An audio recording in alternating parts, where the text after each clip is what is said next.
go to court to declare this so-called provincial administration unconstitutional. County commissioner has no powers to interfere with the governor.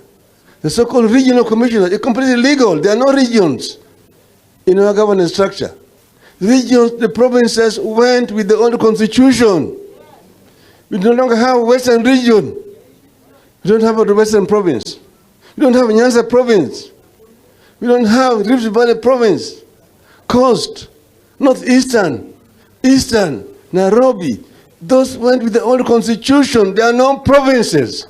Don't rename them regions and appoint people illegally to try to control and interfere with the lives of our people.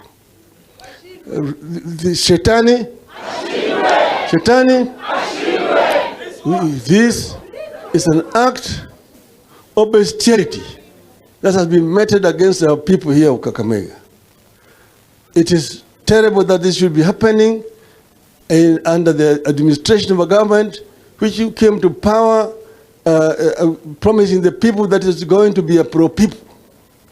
Hustler, mama mboga, boda boda, jua kali. Ilikuwa ni takataka yote. Niliambia nyinyi hii yote ilikuwa ni propaganda. Ilikuwa ni kama kunyamba kwa punda. Therefore, we condemn in the strongest terms possible this act of the national government destroying people's houses under the guise that they want to come up and put up what they call the affordable housing. Bishop Amala does not need a house.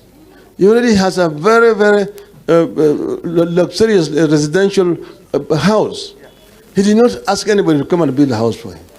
So this act must be turned condemned, and the government must compensate the people whose properties have been destroyed.